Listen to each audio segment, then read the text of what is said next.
Assalamualaikum warahmatullahi wabarakatuh. Bismillahirrahmanirrahim. Rabbi zidni ilma warzuqni fahma. Anak-anakku kelas 7 yang dirahmati oleh Allah Subhanahu wa taala, hari ini Nasihatin akan menyampaikan pembelajaran Al-Qur'an tentang ilmu tajwid. Anak-anak, ilmu tajwid yang akan kita pelajari hari ini adalah tentang hukum nun sukun atau tanwin. Nah, perlu diketahui anak-anak, hukum nun sukun atau tanwin itu ada yang mengatakan ada 4 dan ada pula yang mengatakan 5. Kalau menyebutkan 5, idghamnya itu dibagi 2, idgham bihuna dan idgham bihuna. Namun yang mengatakan 4 hanya menyebutkan idghamnya saja. Nah, anak-anak, di sini ada di hukum artinya, contohnya nanti akan dijelaskan oleh Ustazah Nasihatin di PPT-nya. Ya, anak-anak semuanya harus menyimak. Kalau tidak menyimak tidak akan tahu contohnya gimana, cara bacanya gimana, artinya apa.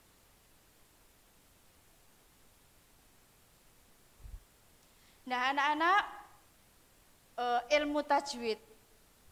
Nah, ilmu tajwid itu perlu diketahui yang mempunyai arti ilmu yang mempelajari baca Al-Quran dengan baik dan benar. Yang kedua yang kita pelajari adalah tentang hukum nun sukun atau tanwin. Kita mempelajarinya ada 5. Bisa ada 4, ada 5. Nah, di sini yang nomor 1 adalah idgham bihuna. Artinya masuk dengan mendengung. Artinya apabila ada nun sukun atau tanwin bertemu dengan salah satu huruf hijaiyah yang berjumlah 4 huruf antara lain ya, nun, mim, wawu, ya, nun, mim, wawu, atau bisa disingkat yanmu.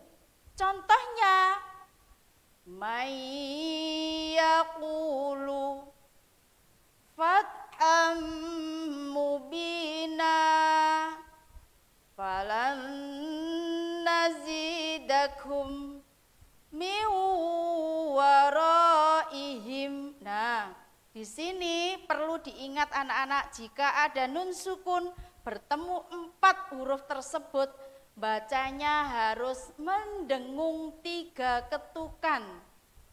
Saya contohkan sekali lagi. May yaqulu fatham mubina falan nazidakum min waraihim. Tekanannya harus 3. Yang kedua adalah idgham bilahuna. Idgham bilahuna artinya masuk tanpa mendengung. Artinya apabila ada nun sukun atau tanwin bertemu dengan salah satu huruf hijaiyah yang berjumlah 2, lam dan ro, bisa disingkat lari. Lari artinya tidak mendengung kalau ketemu 2 huruf tersebut. Contohnya milladungka, nun sukun bertemu huruf lam. Ghafurun halimun atau ghafurur rahimun, itu ada tanwin bertemu dengan huruf ro, tidak boleh mendengung. Nah, sekarang yang ketiga adalah idhar. Idhar itu jelas atau terang ketika kita membaca Al-Quran.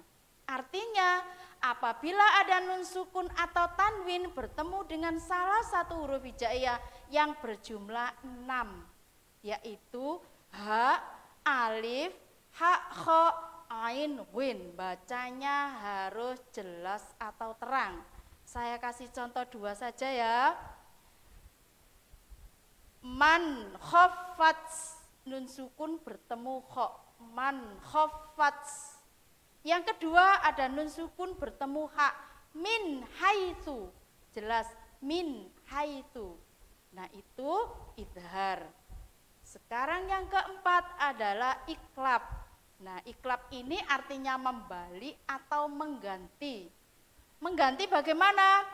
Ada huruf ba yang ketika bacanya itu jadi mim, itu disebut membalik. Artinya apabila ada nun sukun atau tanwin bertemu dengan salah satu huruf dari huruf hijaiyah, yaitu ba. Jadi hurufnya hanya satu. Mudah diingat ya. Nah, contohnya dengungannya harus 3. Mambakhila awanum baina. Nah, itu bacaan iklab. Sekarang yang kelima, bacaan ikhfa. Ikhfa itu anak-anak artinya samar dan mendengung. Artinya apabila ada nun sukun atau tanwin bertemu dengan salah satu huruf hijaiyah yang berjumlah 15. Hurufnya banyak sekali, perlu dihafalkan.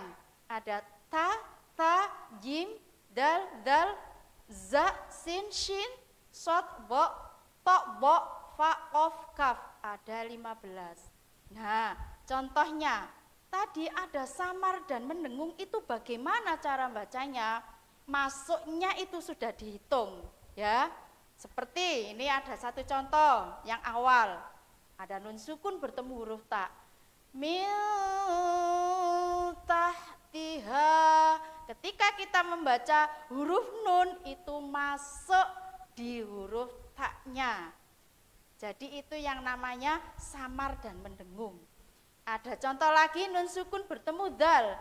Ma'dzalladzi. Ada lagi satu lagi. Al-insana. Jadi nun masuk di huruf sin dan seterusnya seperti itu ketika kita membaca contoh bacaan ikhfa. Jadi yang paling banyak anak-anak huruf hijaiyah yang 28 itu yang paling kaya adalah di kelompoknya ikhfa.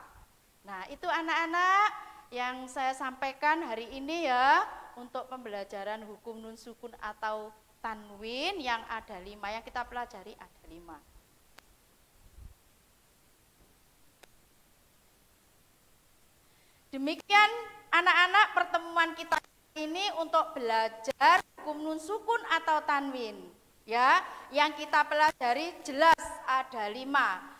Idhar, idgham bihuna, idgham bilahuna, iklab dan ikhfa. Sampai di sini dulu. Semoga bermanfaat ilmunya. Saya akhiri. Ihdinas shiratal mustaqim. Wassalamualaikum warahmatullahi wabarakatuh.